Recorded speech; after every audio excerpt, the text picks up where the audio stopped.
It was the kind of town where people still left their doors unlocked at night, where neighbors knew which family drove the blue pickup and which kids rode the yellow bus home from Clearfield Elementary, where the arrival of autumn meant the smell of burning leaves drifting through screen doors, and the departure of summer was marked not by a calendar, but by the first frost on the windshields of cars parked along Orchard Ridge Road. In towns like this, tragedy was supposed to be something that happened elsewhere, on the 6 o'clock news, in the big cities, in places where people didn't know each other's names. And then came October 14th, 1993. Clearfield County, Pennsylvania. Population just over 80,000. A community nestled in the rolling, forested hills of central Pennsylvania, where the Susquehanna River's tributaries wound through valleys carved by glaciers and shaped by generations of coal miners, lumber workers, and dairy farmers. A place that prided itself on resilience, on community, on the quiet certainty that its people looked after one another. Her name was Susan Marie Holloway. She was 31 years old. She had brown eyes, a dimple on her left cheek, and a laugh that her sister Carol once described as sounding like it surprised even her. She worked the morning shift at a small accounting firm on 2nd Street. She coached her daughter's soccer team on Saturday afternoons. She made her coffee with too much cream and kept a small herb garden on the kitchen windowsill. And on the morning of October 14th, 1993, she left that windowsill, that garden, those herbs still damp from the night before, and she never came back. What happened to Susan Holloway in those quiet Pennsylvania hills? And why would it take 30 years, a child grown into adulthood, and a single whispered sentence to finally bring the truth into the light? To understand what happened to Susan Holloway, you first have to understand where she lived. And where she lived was the kind of place that could fool you, beautifully, completely, almost cruelly. Clearfield County sits in the geographic heart of Pennsylvania, far enough from Philadelphia and Pittsburgh to exist in a kind of self-contained universe. The towns here, Clearfield, Phillipsburg, Carwinsville, Coalport, are stitched together by two-lane state roads that pass through corridors of oak and maple, where deer stand at the tree line at dusk, as reliably as the setting sun. The economy in 1993 was in the slow exhale of its post-industrial era. The coal mines that had sustained generations of families were mostly quiet by then, and the men who had once gone down into the earth for a living were now driving trucks or working at the correctional facility outside of town, or, in some cases, doing very little at all. The neighborhood where the Holloway family lived, a modest cul-de-sac called Fenwick Drive on the eastern edge of the Clearfield Township, was not wealthy, but it was stable. Ranch-style homes with two-car garages, fenced backyards with above-ground swimming pools deflated and stored for winter, basketball hoops with bent rims. The Holloway's home, number 14, was a pale yellow split level with dark green shutters and a concrete front walk that listed slightly to the left, something Susan's husband, Gary Holloway, had promised to fix for going on 3 years. Gary Holloway was 34 at the time. He worked as a shift supervisor at a plastics manufacturing plant in the nearby town of Grampian, a 20-minute drive down Route 322. He was a large man, 6 feet, roughly 210 pounds, with sandy hair that had begun receding at the temples and a quietness about him that people interpreted in different ways. His coworkers described him as steady, reliable, not much for small talk. His neighbors found him pleasant enough, the kind of man who waved from the driveway but never lingered. Susan's sister Carol put it differently. She said Gary had always been the kind of man who made you feel you were talking to the surface of something rather than the thing itself. Their daughter, Emily, was 6 years old in October of 1993. She had her mother's brown eyes and her father's stubborn quietness. She liked to draw horses and had recently learned to pump her legs on the backyard swing set without being pushed. She attended first grade at Clearfield Elementary, where her teacher, Mrs. Patricia Dankowski, would later describe her as bright, attentive, and uncommonly serious for her age. The morning of October 14, 1993, began the way most Thursday mornings began on Fenwick Drive. The sky was still charcoal at 6 a.m., the kind of cold that announces itself through window glass before you even get out of bed. Susan had been up since 5:30, as was her habit. She showered. She made coffee.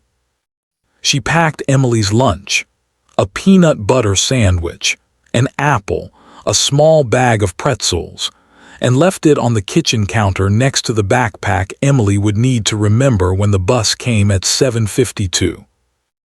Neighbors would later recall that they had seen Susan's car, a 1989 green Honda Civic with a dented rear bumper, in the driveway as late as 7:15 that morning. Margaret Fowler, who lived at number 12 and walked her corgi every morning at the same time without exception, said she had waved to Susan through the kitchen window. Susan had waved back. She was still in her bathrobe. She was holding a coffee mug. She appeared, by every visible measure, entirely unremarkable and entirely fine. Gary Holloway left for work at 7 o'clock, or so he later told investigators. The plant in Grampian began his shift at 7:45, and the drive typically took him between 18 and 22 minutes, depending on whether he stopped for gas or breakfast, which he sometimes did at a small diner called Patsy's on Route 322, just outside of Curwensville.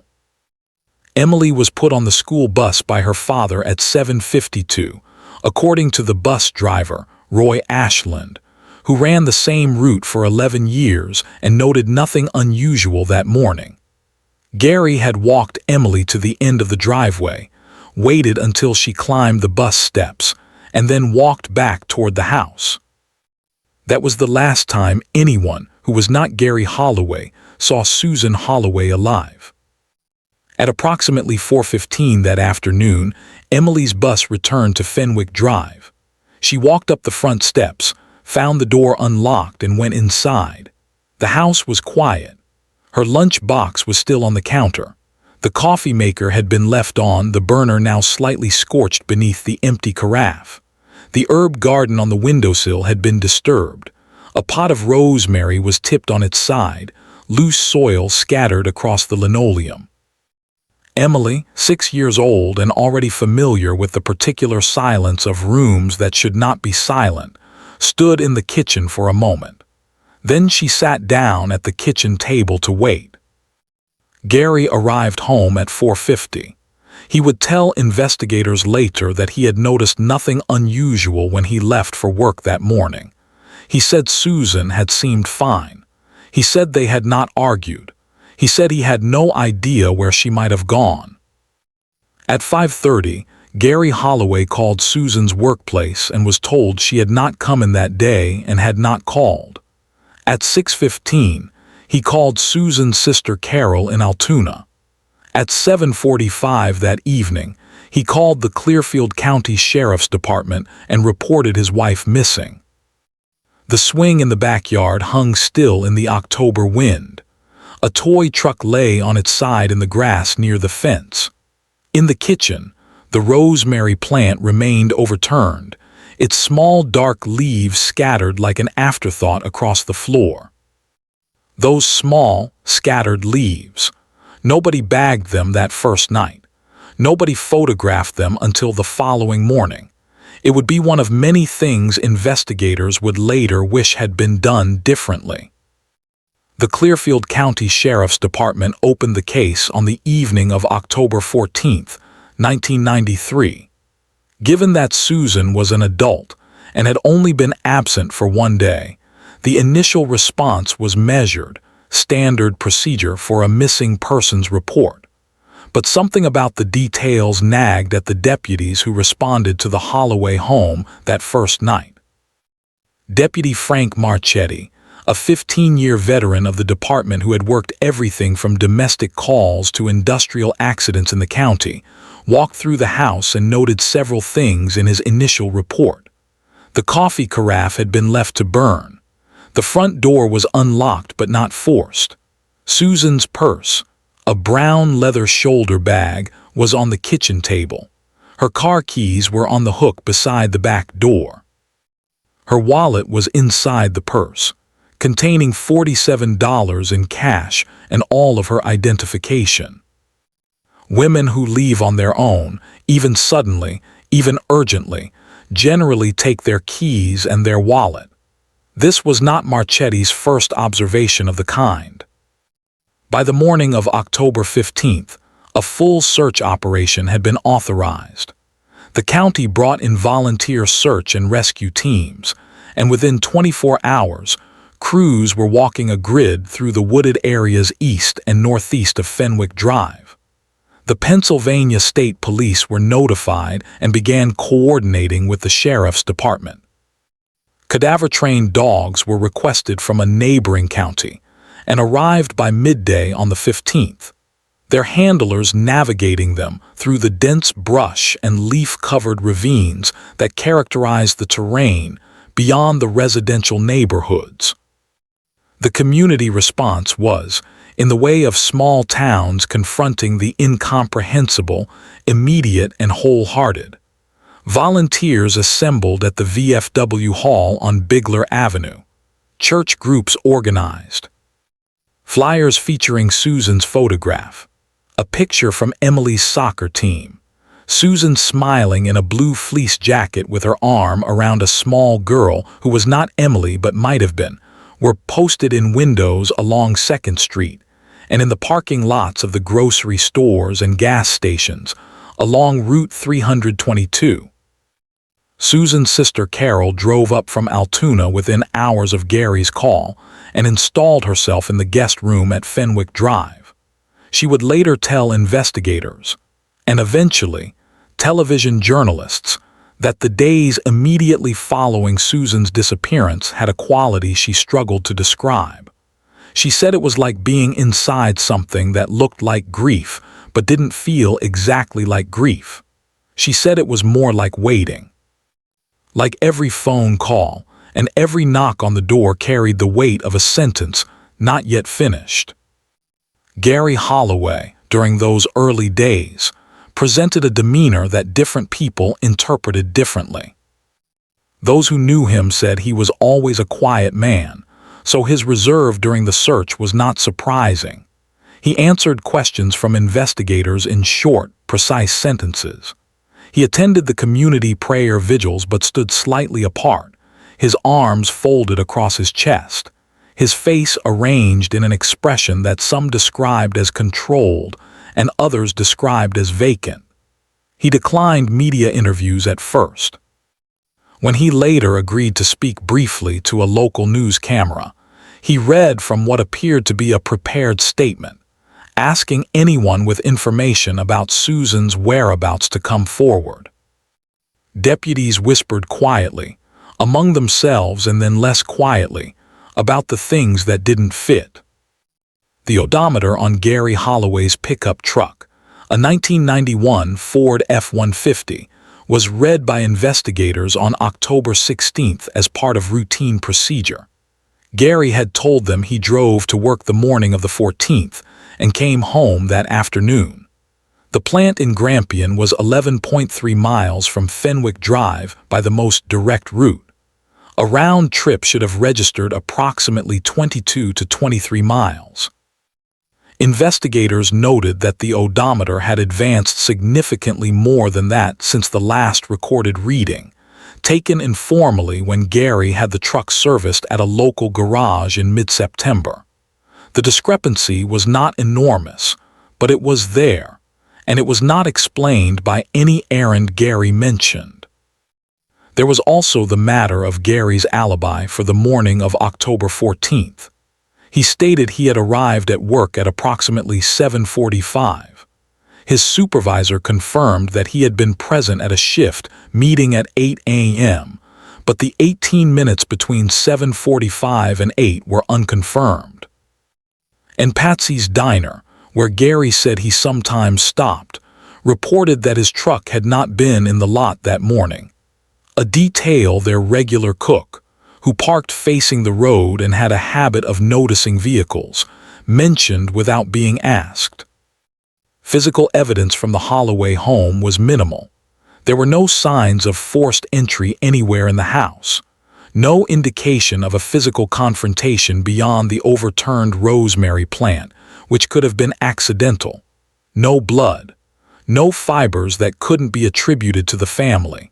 The forensic team that processed the house found nothing that, standing alone, indicated what had happened to Susan. What they did find in a shallow area of creek bed approximately 1 mile northeast of Fenwick Drive was a single shoe. A woman's shoe, a white canvas sneaker size 7, consistent with Susan's size, partially submerged in the bank mud of Lick Run Creek. The shoe was collected and processed. It was not definitive. It had no blood on it. Its presence there, 1 mile from the house through dense October woods, raised questions that had no immediate answers. The investigation continued through November of 1993 and into the winter.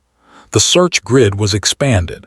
State police investigators interviewed Gary Holloway multiple times. Carol pushed for more attention, for more resources. She told investigators flatly and without hesitation that she believed Gary knew more than he was saying. Investigators noted her statement.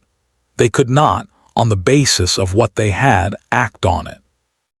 By the spring of 1994, with no body recovered, no witnesses, no forensic evidence pointing conclusively to any person or event, the Holloway case began to slow. It did not close. Cases of this nature in Pennsylvania do not simply close, but the daily resources allocated to it diminished. The files were organized, cataloged, and placed in the cold case archive of the Clearfield County Sheriff's Department. Deputy Marchetti, before he transferred to a desk assignment due to a back injury, wrote a note in the margin of his final supplemental report. It read, "This does not sit right. It has never sat right." He was not wrong, but it would be a very long time before anyone could prove why. Clearfield County moved on the way communities move on from things they cannot resolve, slowly, incompletely, with the uneasy collective decision to keep living despite the unfinished sentence hanging somewhere just above the ordinary rhythms of days. By the summer of 1994, Gary Holloway had begun making arrangements. He applied to transfer to a plant facility his company operated in Dubois, approximately 40 miles northeast of Clearfield. He told the few people who asked that he needed a fresh start, that the house on Fenwick Drive was too full of memories, that Emily needed stability, and stability required distance from the place where everyone still looked at them with that particular mixture of sympathy and something else, something harder to name. They moved in August of 1994. Number 14 Fenwick Drive was rented to a young couple from out of county who had no connection to the Holloway name, and who would repaint the kitchen yellow within 6 months and put a bird feeder in the backyard, and who would, years later, say they never felt anything unusual about the house at all. Emily Holloway was 7 years old when they moved to Dubois. She would later describe those early years in the new town as existing inside a kind of sealed silence. Her father did not speak about her mother. There was no designated place for grief, no ceremony of remembering, no photographs of Susan displayed anywhere in the new apartment they moved into on Pine Street. It was as though Susan had not merely vanished from the world, but had been carefully, methodically removed from the visible record of their lives. Emily drew horses, as she always had, but she also began drawing other things.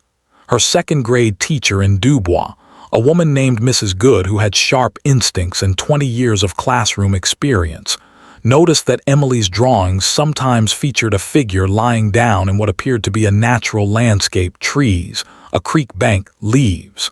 Mrs. Good mentioned this to the school counselor. The counselor spoke with Emily.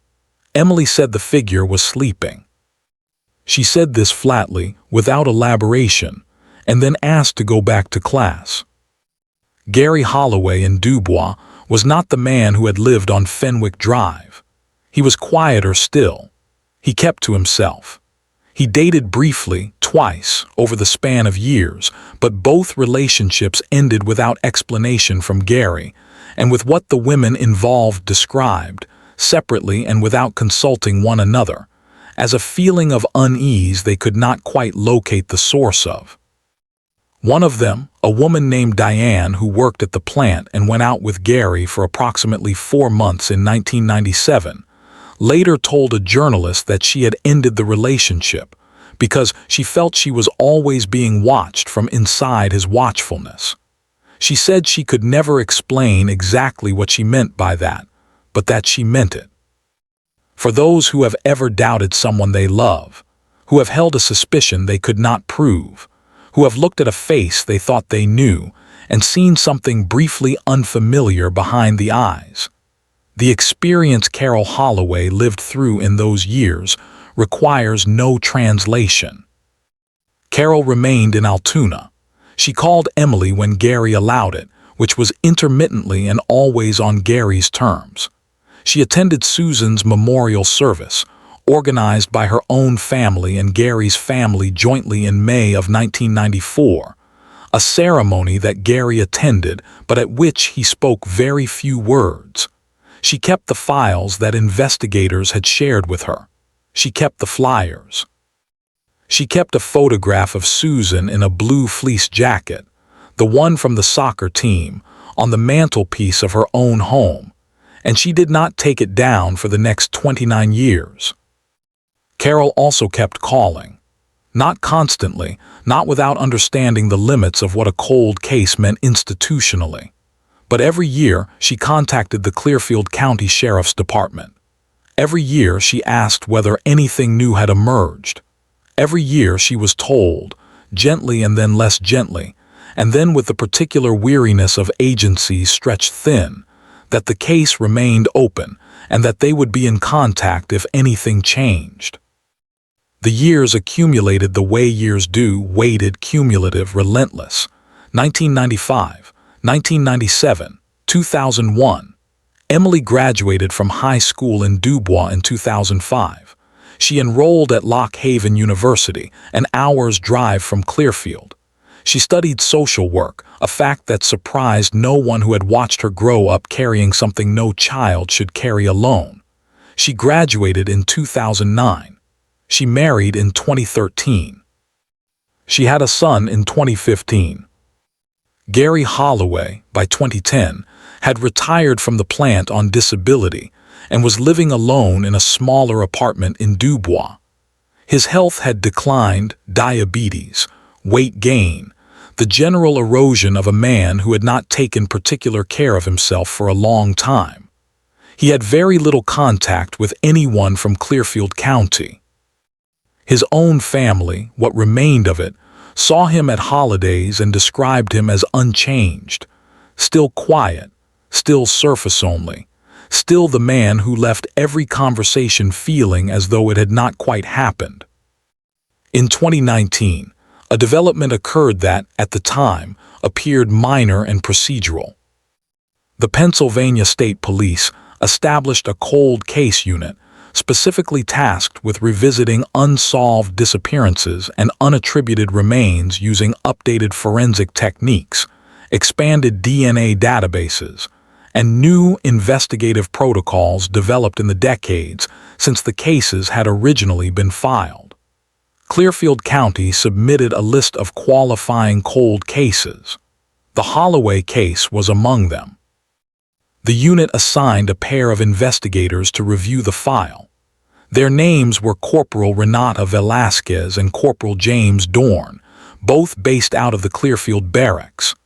They were given access to the original evidence boxes, the original reports, the supplemental filings, and Deputy Marchetti's notes, including the marginal notation that had sat undisturbed for 25 years. Velasquez and Dorn began making calls. They re-interviewed people who had been interviewed in 1993 and 1994. They requested updated forensic processing of the evidence that had been collected and stored. And in early 2020, before the work was meaningfully interrupted by the pandemic that shut down much of the world's institutional functioning, they drove to Lock Haven to speak with Emily Holloway, now 32 years old, now Emily Vasquez since her marriage, now a licensed social worker, and the mother of a 4-year-old boy named Thomas. The meeting lasted 3 hours. Emily was composed and precise and spoke about her mother with a careful specificity that told the investigators everything they needed to know about how long she had been holding these memories and how carefully she had been tending them. She told them what she remembered of that October morning. She told them about the drawings. She told them about the silence of the Pine Street apartment and the missing photographs and the sealed quality of everything. And then she told them something she had not told anyone before. She told them that when she was approximately 9 years old, so roughly 1996 in the Dubois apartment, she had woken in the night to the sound of her father talking in his sleep. She had stood outside his bedroom door and listened. She could not hear exact words, but she heard his voice, low and grinding, and she heard him say, clearly enough that she never forgot it, a single phrase. She shouldn't have been there. She had not known what to do with those words at 9 years old. She had gone back to bed. She had told no one. She had, in the way of children confronted with information that has no safe place to land, folded the memory away inside herself and carried it into adulthood alongside everything else. Clear's throat. Corporal Velasquez noted in her report following that interview that Emily had delivered this information without drama and without apparent manipulation. She had stated it the way a person states a fact they have been holding in trust for someone who was not yet ready to receive it. The investigators left Lock Haven and drove back toward Clearfield in the early March dusk, the bare trees standing in rows along the highway like sentinels. Dorn, who had 14 years on the job, said nothing for a long stretch of miles. Then he said, "She's been waiting her whole life to say that." Velasquez agreed. The case, dormant for 25 years, was fully reopened by the spring of 2021. The reopening of the Holloway case was, in procedural terms, a coordinated effort between the Pennsylvania State Police Cold Case Unit, the Clearfield County District Attorney's Office, and the Office of the State Attorney General, which had begun taking a more active role in supporting cold case prosecutions statewide. What followed was not the dramatic overnight breakthrough of television procedurals, but rather the patient, methodical reconstruction of a truth that had been buried, in evidence boxes, in memory, in the held breath of 30 years. The forensic reprocessing of the physical evidence began in earnest in the summer of 2021. The white canvas sneaker recovered from Lick Run Creek in October of 1993 was re-examined using techniques that had not existed at the time of the original collection. The shoe had been stored in a climate-controlled evidence locker, which meant its preservation, while imperfect, was sufficient for renewed analysis. Forensic scientists at the State Police Laboratory in Greensburg identified trace biological material on the inner lining of the shoe that had not been successfully typed in 1993. Using current DNA methodology and updated reference databases, they were able to confirm, in October of 2021, that the biological material was consistent with Susan Holloway's profile as established through comparison with her maternal relatives, including Carol Holloway, who had submitted a voluntary DNA reference sample. This was not, by itself, conclusive of a crime or of any particular perpetrator. The shoe was Susan's. That had always been a working assumption.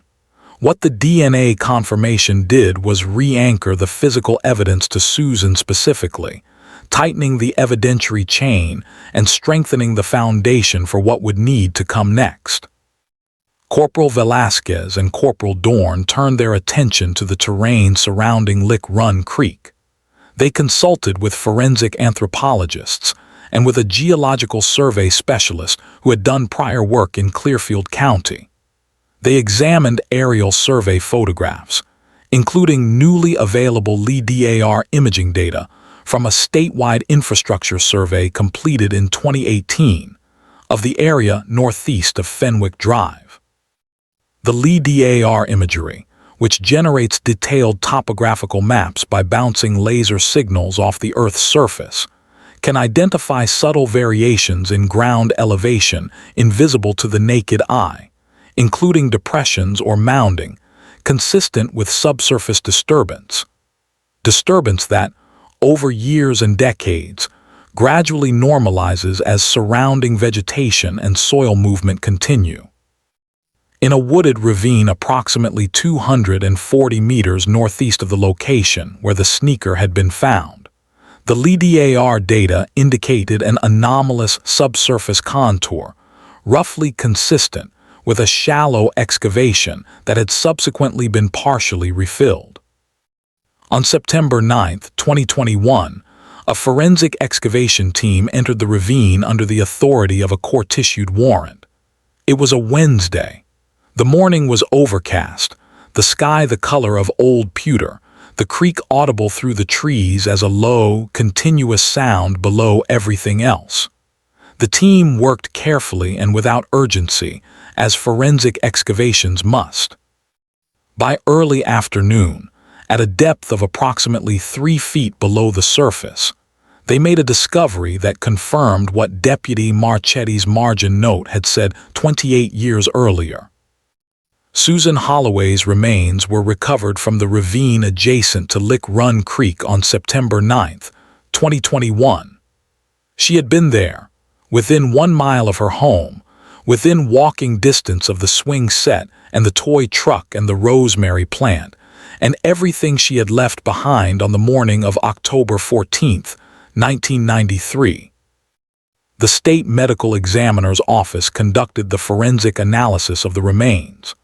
Given the duration of interment, skeletal analysis was the primary methodology. The ME's office confirmed the identity of the remains through DNA comparison.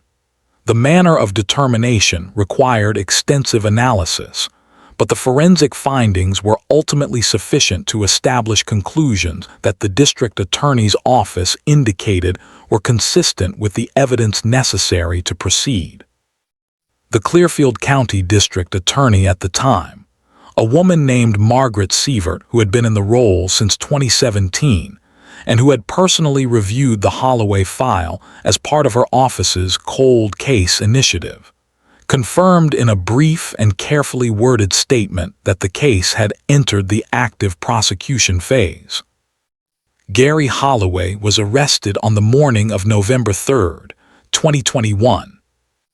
He was at his apartment in Dubois when Corporal Velasquez and Corporal Dorn arrived at 7:45 a.m., the same time, coincidentally or not, that Gary had once told investigators he arrived for his shift at the Grampian plant on the morning his wife disappeared. He was wearing a gray sweatshirt and sweatpants. He had apparently been awake. The television was on. He answered the door on the second knock. Velasquez later noted that when she informed him of the arrest, Gary Holloway did not ask why. He did not ask what they had found. He did not ask what this was about.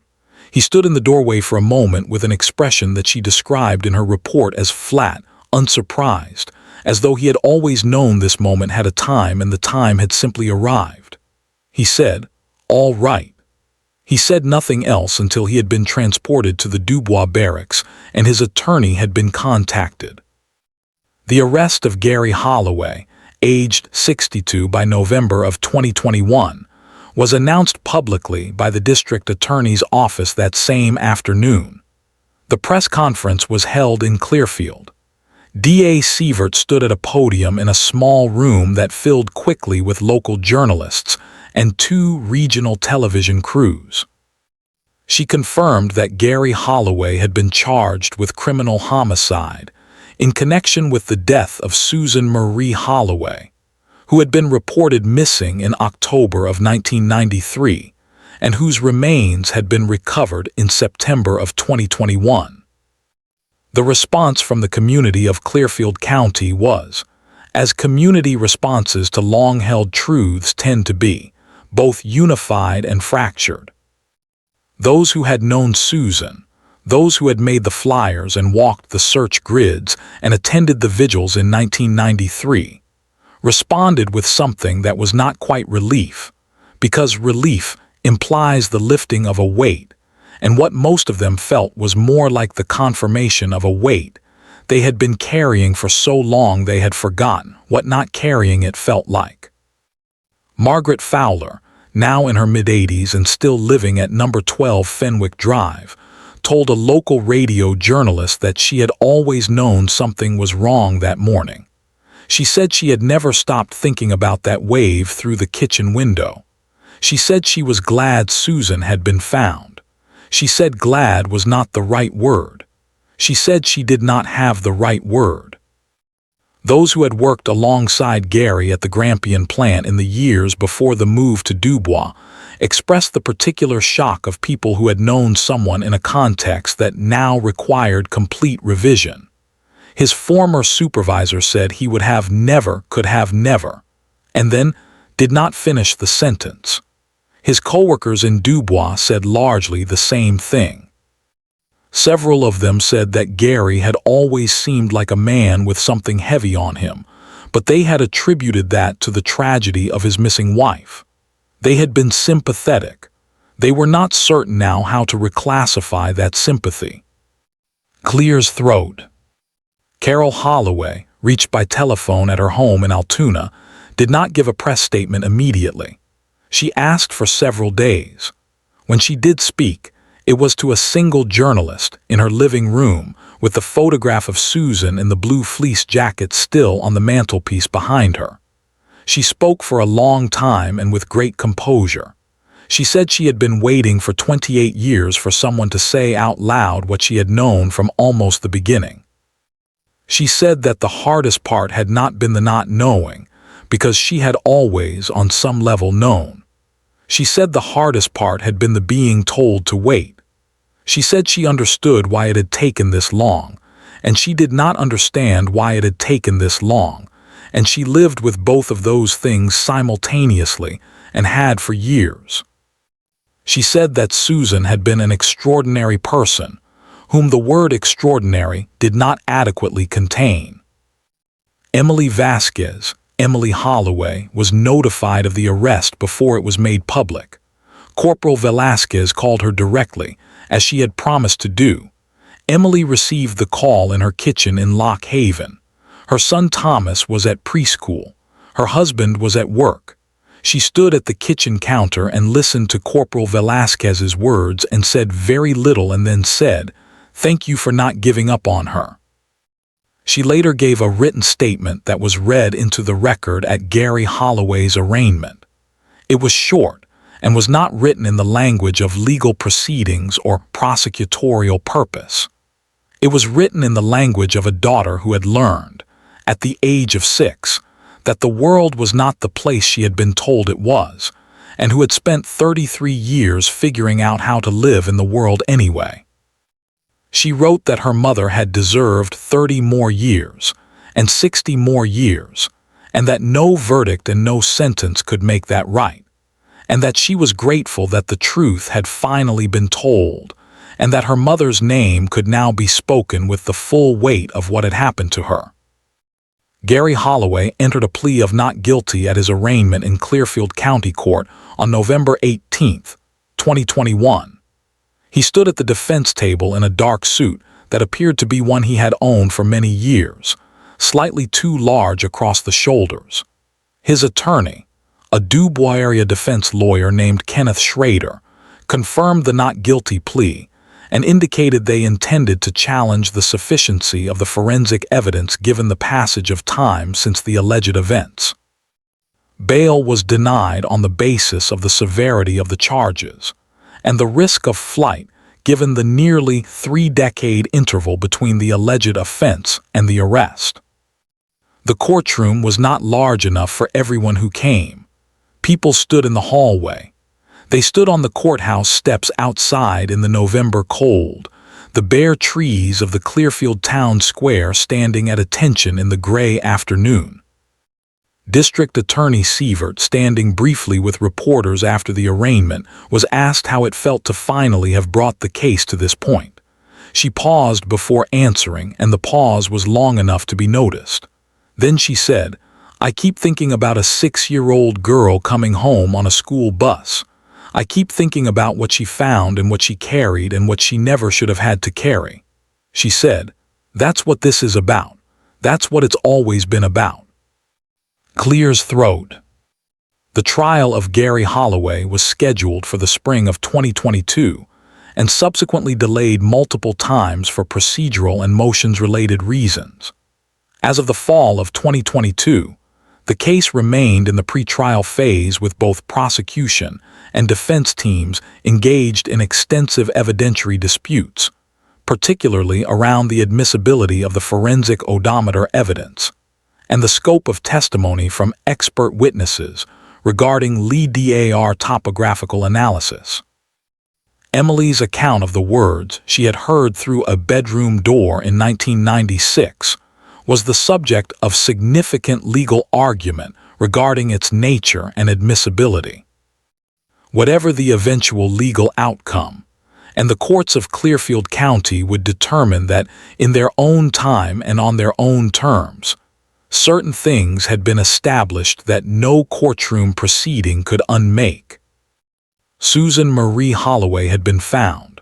After 28 years in a wooded ravine beside a creek 1 mile from her kitchen windowsill, she had been found.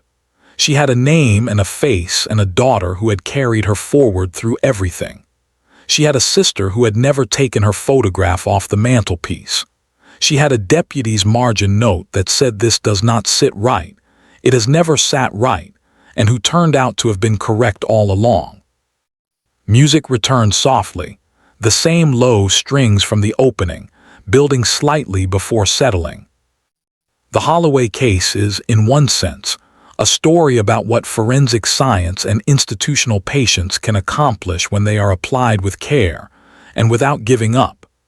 It is a story about LIDAR and DNA and cold case units, and the incremental, unglamorous work of going back through boxes of old evidence with new tools and new eyes. It is a story about procedural persistence. But it is also, in a more essential sense, a story about a child standing in a kitchen with a scorched coffee carafe and an overturned rosemary plant, and about everything that child carried from that kitchen out into the world and across the decades and back, finally, to a room where someone was ready to listen. For those who have ever held a truth they could not yet speak, who have waited for the moment when speaking it would mean something, Emily Holloway's 33-year wait is not abstract. It lands like something known. Clears throat. Small towns teach themselves to move on. They absorb their unsolved losses and keep going, which is both their strength and, sometimes, their failure. The people of Clearfield County had moved on from Susan Holloway the way people move on from things they cannot fix. But moving on is not the same as forgetting, and it is not the same as resolution, and the difference between those things is exactly the distance between a cold case file and a courtroom. Carol Holloway, in that Altoona living room with the photograph on the mantelpiece behind her, said something near the end of her interview that the journalist did not include in the published piece, perhaps because it did not fit the narrative economy of the format, but which was noted in the interview transcript, and which says, perhaps, more than anything else about what 30 years of waiting actually costs, and what it actually means when the waiting ends. She said, "I never stopped talking to her, every day for 28 years. I told her about Emily. I told her about the world. I told her we hadn't forgotten. I told her we were still looking." She paused. She looked at the photograph. She said, "I think she knew." Susan Marie Holloway, 31 years old, brown eyes, a dimple on her left cheek, a laugh that surprised even her. She deserved more. She deserved all of it: the coffee made too light, the herb garden tended, the soccer games watched from the sidelines, the years she did not get to have. She deserved to see her daughter become the person her daughter became. What we can give her now is the truth spoken plainly, in the places where plain truths are spoken. What we can give her now is her name, said without qualification, in the full light of what happened and who she was. Bell tolls once, clear, resonant, final. If this story mattered to you, if Susan's name stays with you, if Emily's weight means something, if the idea that cold cases deserve persistent, patient, unflinching attention is something you believe, subscribe and hit the bell. Share this episode, because someone somewhere is still waiting to be heard. Someone's name is still in a box, in an archive, in a margin note, in the memory of a child who once stood in a silent kitchen and didn't yet have the words. They deserve the words. They deserve the time. Don't let them wait alone.